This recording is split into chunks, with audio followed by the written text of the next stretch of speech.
So once again, I want to say good evening to everyone that's joining us live and those that will be joining us on the recorded message.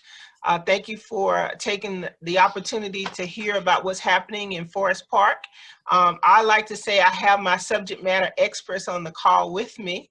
And so first I know Mayor is going to be checking in a little later, but I want to give our newest member to the team, the city manager, an opportunity just to say hello real quick before we kind of get rolling. Hello, everybody. How are you? And the mayor did tell me to give her update if she don't join in, but I think she'll be able to join us. Okay, all right, wonderful. So Director Shelby, are you here, sir? Yes, I am.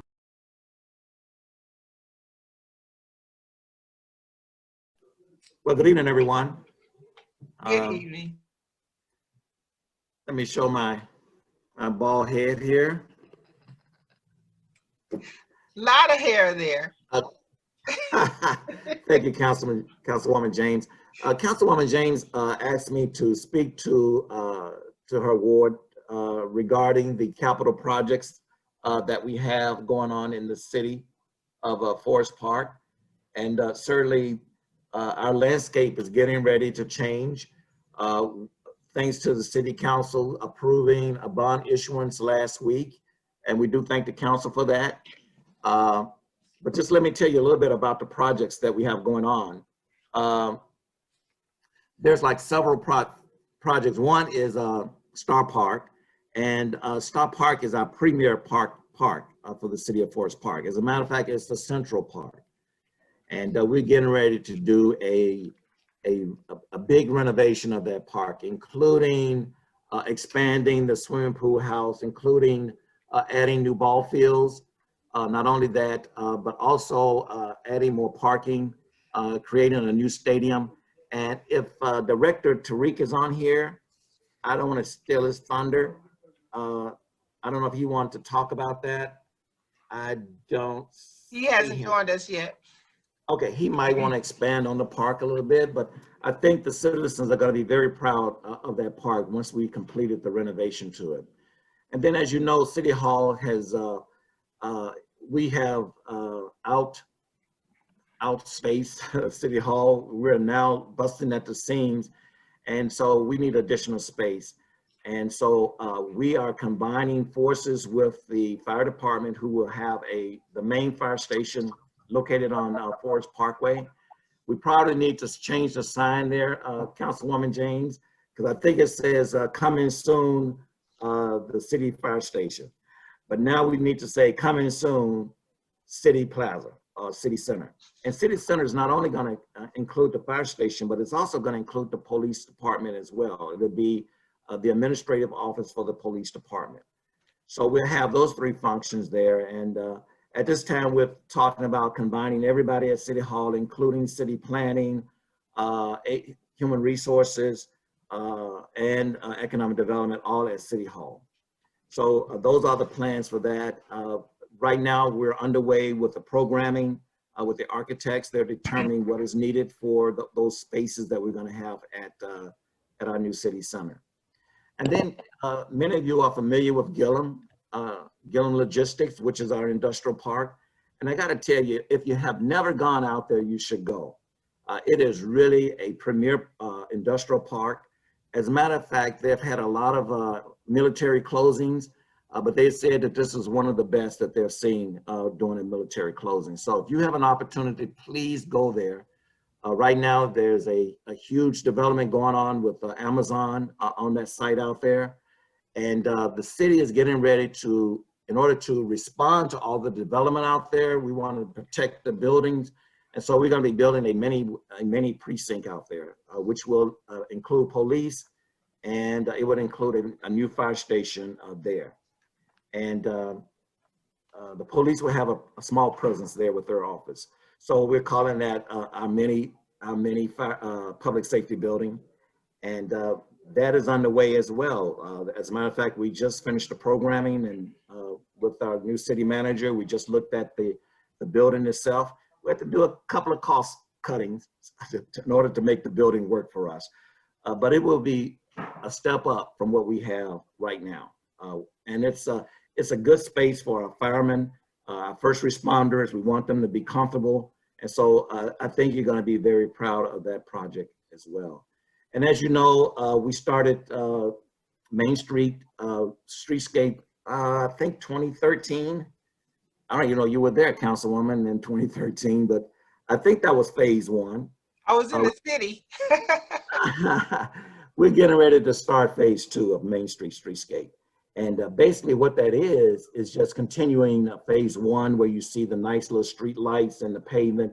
We're going to continue that all the way down to Phillips. We're calling it our phase 2A. And then once we finish that, we have to acquire some more right of way. We're going to call the other half from Phillips all the way to Jonesboro Road. That's called 2A. So that'll be phase 2A. But phase 2A is underway. Phase 2B, we still need some more right of way, so we're working on that. But we're making progress with Georgia Power because, as you know, we want to eliminate as many overhead wiring as possible. And so we're working with Georgia Power to work on that project. And then finally, the city accepted the plans for what they call the Model Mall as part of Aerotropolis, which is a organization that caters to the south side of Atlanta. And we will have a Model Mall, which is basically just a trail project that will go from downtown Main Street all the way out to the farmers market. And basically that is going to allow people to enjoy additional recreational features, such as walking trails, bicycling, and just walking. And so we're looking forward to getting that underway. As that's part of the bond issuance that we issued, that we approved last week. So those are the projects. As soon as we get some renderings and some drawings, we're going to have public open housings, and I hope that you all will come to those open houses. So with that, I'll answer any questions that anyone might have, but that's just a high level of what we're doing here in the city. And of course, there's other things to complement that. We're redoing our zoning ordinance, and our zoning ordinance hadn't been updated since 1959. So we're in the process of doing that. And to complement the Main Street, we are working on an LCI not application, but we actually got the application. We were awarded $150,000 for a Main Street update to our LCI plan. So that's underway now. As a matter of fact, we're having public hearings. I wish you would go online and fill out the surveys that we have. And not only that, but we have another public meeting coming up real soon. We'll post that on our website, and we hope that you will participate in that as well. So I'll answer any questions that anyone, I know I gave you a lot, but I was trying to squeeze it all in before I go to my land bank meeting. Yes. Well, just real quick, we're spending upward of about $50 million. Is that right? Yeah, Councilwoman, let me just say this. It's not an increase in our taxes. So we're using, and maybe Dr. Cooper might want to talk about this a little bit more, but we're using SPLOST money, and we're also using pilot dollars from the taxes that we're getting from the development in Gillum. And we're using what we call pilot. That is payment of taxes and payment in lieu of taxes. And so those organizations, all those companies that you see over in Gillum, they pay taxes to the city's general fund, and then out of the general fund, we will pay back and retire our debt. So there's no increase in the taxes for our citizens. It's a win-win situation for us. So we already had SPLOST money available. We have a couple of TAD dollars included in the project, and then the rest of it is in the bond issuance. Awesome. Thank you so much, Director Shelby. I appreciate your time with us today. Oh, anytime for you, Councilwoman. I appreciate it. So we're going to move on to our Public Works Department Director, Jinx. Good evening, Councilman James. Good evening. Just want to let you know It's that time of year we're running in 20,000 different directions, phone calls ringing off the hook, but basically trying to keep up with the grass, repairing sidewalks, potholes. We're starting to put in our spring flowers this week. So we got a whole trailer load. So all the planters you see throughout the city, all the city buildings, over the next couple of weeks, we'll be getting all new spring flowers in. And we're cleaning up all the parks, keeping them up, because I know Trick's got a list a mile long that he wants me to make sure his park looks good. So we got to make him happy. And basically, other than keeping up with all the traffic signs and doing some traffic studies on that new ordinance we passed a while back, I'm doing some of that. And our fleet is, of course, always busy keeping up maintenance on our fleet. And that's about all we have. Thank you, sir. I appreciate it. We'll go ahead. Miss Dominique Holloman, she is from Martyr, and I wanted her on the call to give us an update on what's going on with Martyr. So I'll go ahead and let you have the floor, Miss Holloman. Thank you so much. It's my pleasure to join you all this evening and share with you 2 updates about Martyr. The first is that beginning Saturday, April 24th, all service will be restored. So that means all 100 of our 10 routes will resume operation. As you know, early in the pandemic, we stopped some of our routes to ensure the safety of our passengers. But now, given where we are a year later, we're happy to restore service because we know we need to move people where they need to be. But I just want to give you some reminders and update you about the safety protocols that we have in place to ensure that everyone is safe and feels safe on our buses. So first, you know, our operator shields separate the passengers and the operators. We will continue to have free masks on board. However, in terms of being seated on the bus capacity is limited to full seating. So there will be no standing on the bus. However, all seats may be used on the bus at this time. Our buses are disinfected every 24 hours with additional cleanings between select trips. We also have special antimicrobial filters that are removing microbes from the air. In addition to that, fresh air is being provided every 75 seconds on our buses through through a technology called needlepoint bipolar ionization. Our trip times on the routes in Clayton have been adjusted though, so I want to encourage residents to visit our website, it's marta.com, to look at these new route and time adjustments. So in Clayton County, there are time adjustments to 4 routes, the 191, the 192, the 193, and the 196. There's also a route adjustment to the 192. So if 192 is the bus that you use, I strongly encourage you to visit our website, it's marta.com, because you will have a time adjustment to your trip in addition to a route adjustment.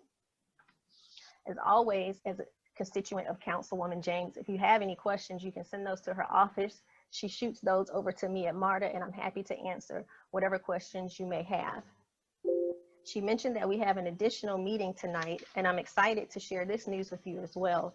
Tonight, as well as Saturday, we are going to be discussing with Clayton County residents the Clayton County BRT project. BRT is an acronym for Bus Rapid Transit. This is a new form of transit. Well, it will be new to us. It's implemented in other cities across our country. But this is rail-like transit that looks like bus, but moves much faster than the standard bus that you see behind me here in my background. So we are inviting the public to learn more about this project, including what is bus rapid transit, how would it work, what are the proposed routes through Clayton County, what is the timeline. This form of transit would be used to connect the western part of the county. And we want to know how residents feel about that. Do we have the route correct? Are the stops in the right place? So it's important that you share with us how you feel. As I mentioned, the first meeting is tonight at 6:30. You can go to our website. Once again, it's marta.com and view that live via our YouTube page. You can also go to a special website we've created for this project called connectclayton.com and register to receive a Zoom link for Saturday's meeting. Connectclayton.com is also the website that you will go to provide public comment about what you have learned. And if you happen to have missed those meetings, you can always see them again on our YouTube page. Go to connectclayton.com and give us that public comment. The public comments will be open for 30 days. So beginning today through May 15th, we are asking that you visit that website and tell us what your thoughts are. Again, bus rapid transit is rail-like transit, similar to a bus on rubber tires. It's faster than the traditional bus. This will connect the western half of the county. And this is the first project of our Clayton County System Plan. So if you participated in any of the public meetings that we had last year, I believe they were in November, early December, we unveiled the Clayton County System Plan, which shared with residents how MARTA plans to implement improved, expanded transit within the county. And this is our first project coming out of that. Again, we're excited to share this with you. I encourage you to learn more. If you have any questions about the project, connectclayton.com is where you can send those questions, send those comments. If you have questions about MARTA service in general, please send those questions to Councilwoman James's office so she can shoot those to me and I can get the answers that you need to provide you with a safe and efficient trip on our system. I'm happy to take any questions at this time. Thank you, Ms. Holloman. I appreciate that. All right, we're going to move on to our first responders. So we're going to start with our fire department, Deputy Chief Clemens. Yes, ma'am. Good evening, Councilwoman. Glad to be here again. Here at the fire department, we continue to provide the citizens with the highest level of professionalism. I'm most certainly excited about the 15 new recruits that started on April 7th. We've already drilled them down. We hired them as non-certified, which is very good because we try to get the cream of the crop from the community of Forest Park. We have EMTs, and then we have our fire tracks. So we're going in 2 different tracks. They're doing everything from fire dress, combat challenges, and fire dynamics, and EMS and EMT training. So we're very excited about that. Additionally, a little bit of a COVID information. The Clayton County Health Department has begun a process of sending out vaccine strike teams. And I think that's really, it's a good thing for Forest Park. Any residents that are homebound, that cannot leave their homes, that are medically disabled, Alzheimer's, physically disabled, sheltering in place, domestic violence shelters, the homeless population, they're able to service all of those members in the Clayton County area, but there's good information for Forest Park. Any persons meeting those criteria, they can reach out to Ms. Carla Cooper at 678-209-5600, and also Ms. Jana McWilson at 404-276-4412, and even Ms. Stacy Tolbert, 404-427-6276. Additionally, any members that have, or any community members that have tested positive for COVID, there's an organization called Choose Healthy Life Atlanta. They've been designated as a healthcare navigator to serve all of Clayton County, so that includes Forest Park. Some resources, they have community resources, quarantine instructions, PPE kits, prayer requests, crisis trauma and grief counseling. And the contact for that is, I call her Lady Pastor, Shalonda S. Schoonmaker from Gateway Restoration Church. So that is some exciting information for the city of Forest Park and the community that we serve. I'll take any questions. Awesome, thank you so much. And if you can put in the chat those numbers so that we can have them. Yes, ma'am. And so we have our police department on the line, Sergeant Zachary. How's everyone doing? Doing great, thank you. Great. Well, I come to you bearing some great news from the police side. We just recently received our 7th year, I'll say that again, our 7th year of certification through CALEA. Just a brief about CALEA. They serve as an international gold standard for public safety agencies. That is not an easy task, and not many agencies that have accomplished that and were able to maintain it. So we're very excited about that. And hopefully we can get, everything was, thank you. Everything was virtual this year. So hopefully we'll be able to get our plaque and everything in, and that's going to be presented at a later time. We're also excited to start back our in-person neighborhood watching. So we had one last night. Very pleased. Thank you all for coming out who made it. The next one will take place May the 12th, 2021 at 6 p.m. at 320 Cash Memorial in the courtroom. After our May meeting, we may have some days changed in June, but we'll deal with that in May. So right now, the next meeting is scheduled for Wednesday, May the 12th at 6 p.m. Let's see what else, and we're doing recruiting here as best as we can. We had 3 new recruits to start this week. They'll be starting the academy April the 26th to give you all an update on that and let the city know we are moving forward. We have 3 more that are coming in on April the 21st. They'll be starting Clayton County Academy in May. So we're very hopeful that they get through without any issues. And actually, we also have a group of 3 that are coming out of the academy April the 30th. They're graduating. So you'll see new faces on the streets next week, the end of the month as well.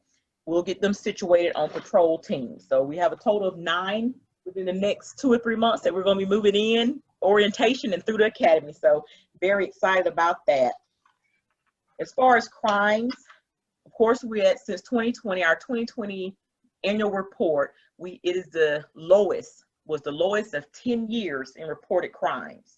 And right now we're still moving in a good direction. Crimes up and from January until the 12th, compared to 2020, January the 1st through April the 12th. They're slightly lower this year for 2021. So we're gonna, hopefully we can definitely keep that up and be of a service to the community. And of course, the crimes to look out for are mainly still your burglaries. You're gonna have your motor vehicle thefts as well.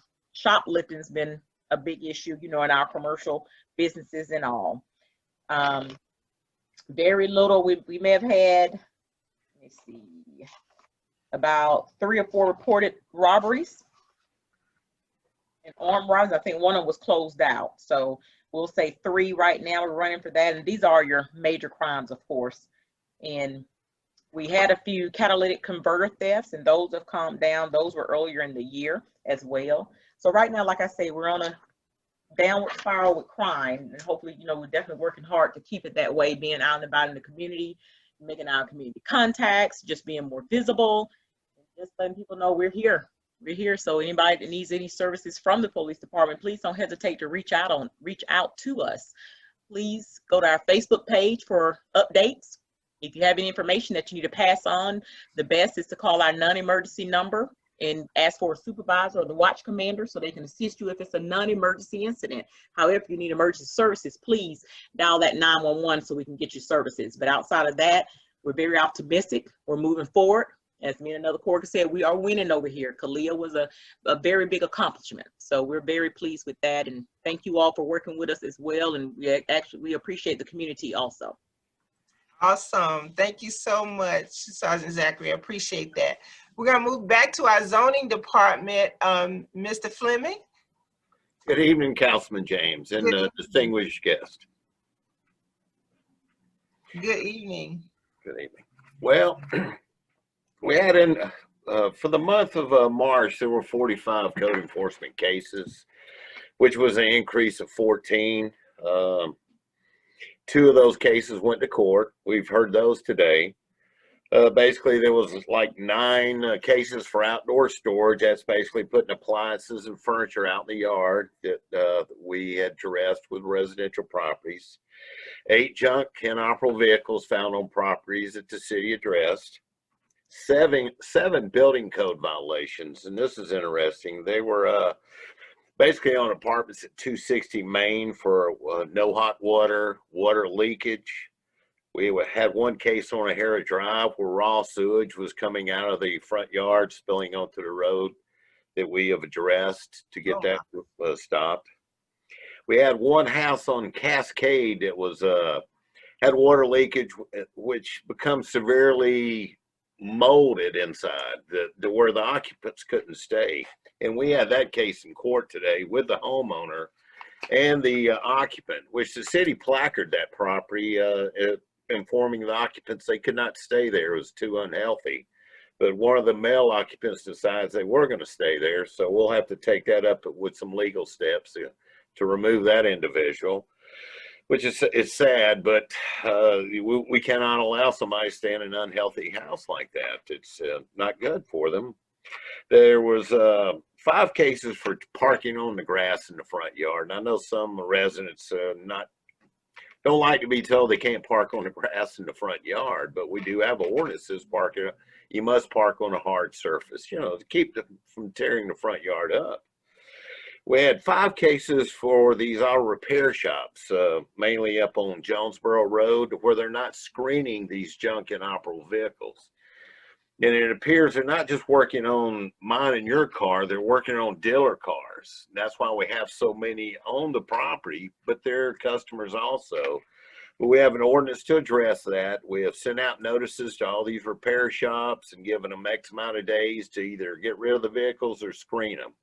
Or we will be taking these business owners to court, as we've already done with a couple already, one on Main Street. And I believe you may notice the Volkswagens are starting to be removed. Yes, yes. We had a court case on that. The owner pled guilty. He let us know that he's moving out of here, but the vehicles are starting, and that's going to help us address all these other repair shops that are saying, what about the Volkswagen shop? Mm-hmm. You know, so we're on the right path with that to get our main roadways looking a whole lot better, especially at the repair shops.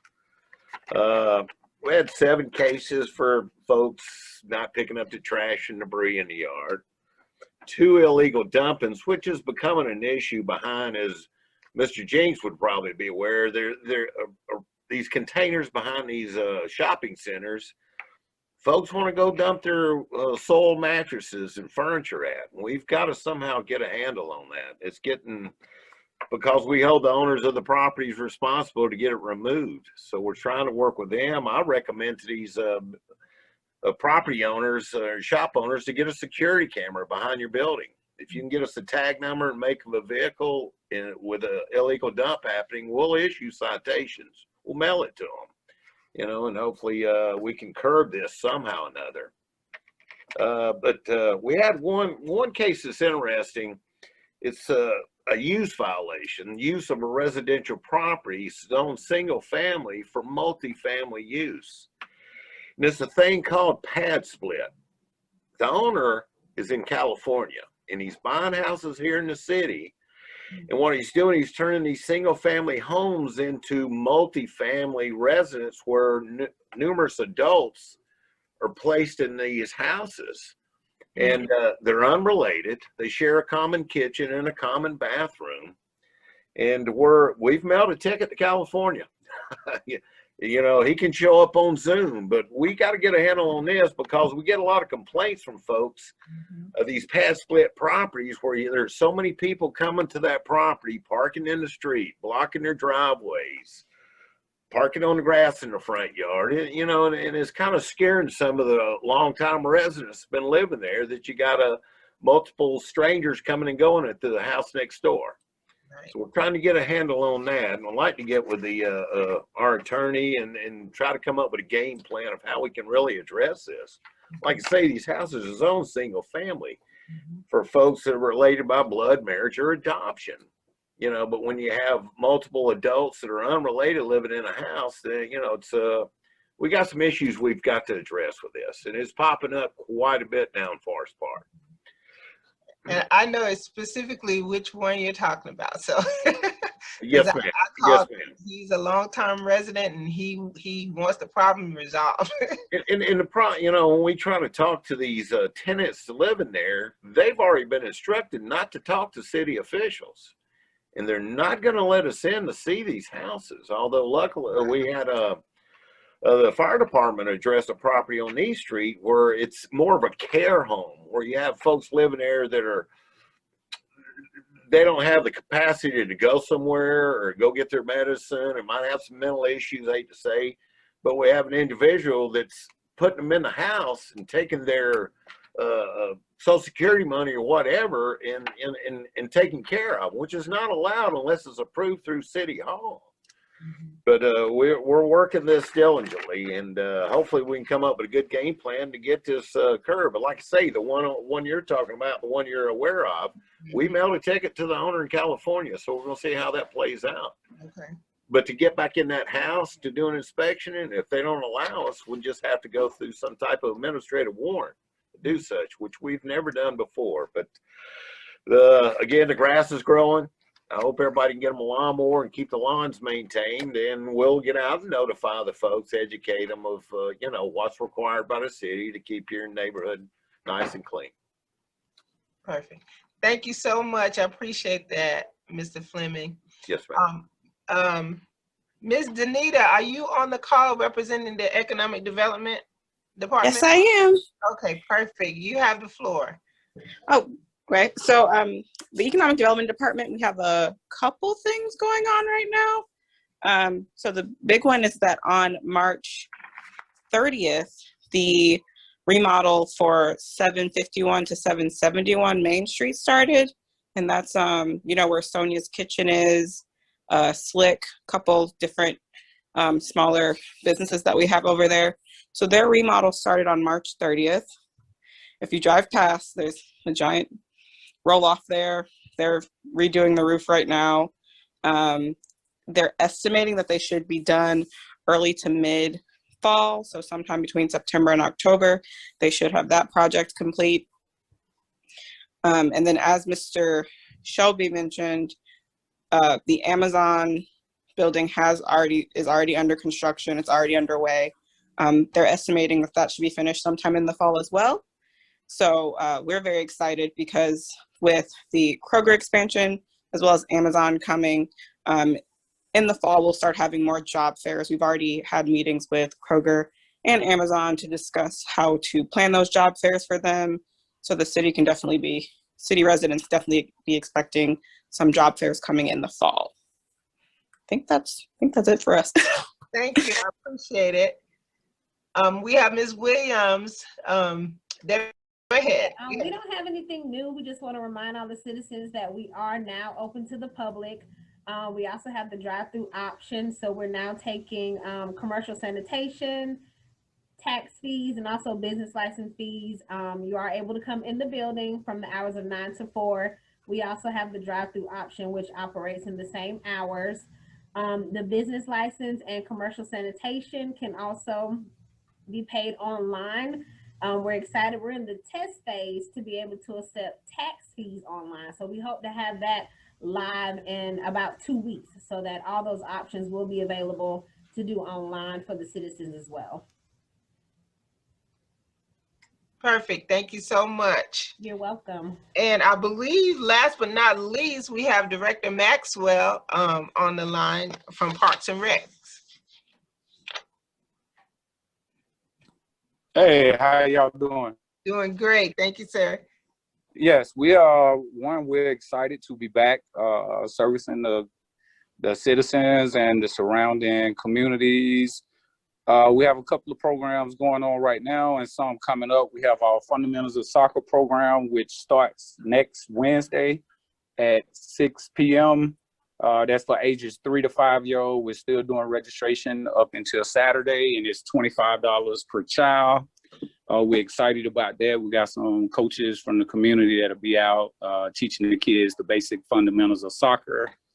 And once they get to a certain age, they'll be able to participate in our soccer program and be on our soccer teams. So we're trying to start our own little feeder program for soccer. Outside of that, we have summer camp registration starts April the 17th. And that's for ages 4 to 12-year-olds. We're doing a modified summer camp this year where different age groups come different every week and not pretty much where all the age groups come at one time. We got the different age groups spread it out throughout the summer, so it minimizes the number of kids we pretty much have at one time. Each age group will consider about 25 to 30 kids. The age groups are 4 to 5-year-olds, 6 and 7-year-olds, 8 and 9-year-olds, and pretty much 10 through 12.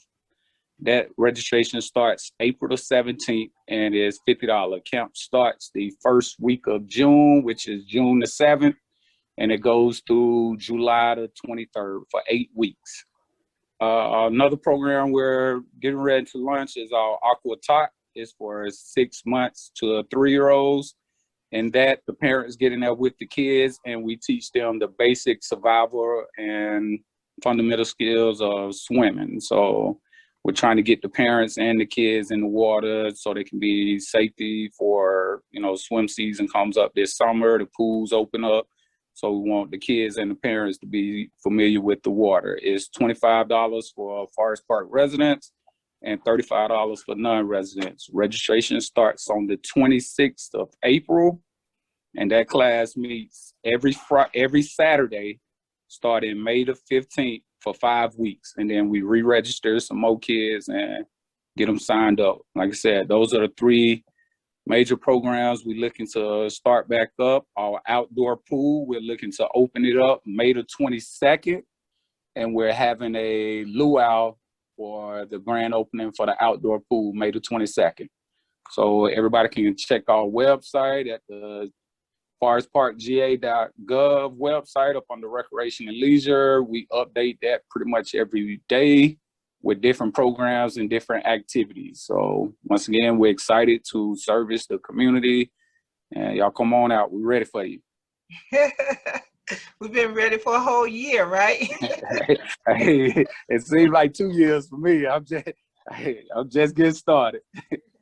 Well, I appreciate all of you on the call. I want to open up for any questions. I know we have a couple of people on the line that are residents right now. If you have any questions of our directors, now is the time for questions. Can I say one thing? Yes, sir. I know it's not in your ward, but Saturday we're doing the Ministers Association Great American Clean Sweep on the south side of town from 8 to 12. So they have volunteers out there picking up litter, and then residents put stuff out by the street. So basically Public Works will be picking up organic or anything put, as long as it's not hazardous material beside the road. We'll be picking it up probably all of next week. We are scheduling one for the north side in June, but I have a conflict with their date, so I have to touch base and see if we can change the date they have in June, but we are planning on doing one on the north side in June. Perfect. Thank you so much. Are there any questions or comments on the line? I have a question about the rec center. Yes, ma'am. Is the indoor pool gonna be open up for the summer? Like for a Zumba or stuff? Well, the indoor pool is currently open for if you just want to pretty much come swim or do some type of workout. And we are looking at getting some instructors in to actually teach some classes. So we're in the process of working on all that now. And hopefully we'll have some classes this summer or right at the start of fall. Okay, thank you. What's the hours of the indoor pool? Is it just pretty much the hours of the rec? Yes, the indoor pool is Monday through Friday from 8 a.m. to 8 p.m. and Saturdays from 9 to 5. Okay. And like I said, weekly you have to check the website for, because sometimes we have swim teams that rent out the pool for swim practice. So that schedule is on the website. Okay, perfect. All right, I see a new name on there, Miss Tasha Irwin. Yes. Hello, welcome to the call. You're a resident here? I used to be. I'm not currently, but it sounds like some great things are happening in Forest Park. You need to come on and move back. You know. No, but I do make it a habit of trying to, just kind of jump in and see what's going on, what's new, so that I can kind of spread the news and, assist wherever I can. Thank you. I appreciate it. Thank you so much. Well, everyone, thank you so much for joining us this evening. I really appreciate you all. I thank our special guest from MARTA, Ms. Holloman. Thank you for sharing your time with us today. Thank you, everyone. That's all I have. So I appreciate you all, and this call is recorded, so we'll be available on the city's website in a few days. And you all have a great evening. You too. Thank you. You too, and you be safe. Thank you. Thank you. James.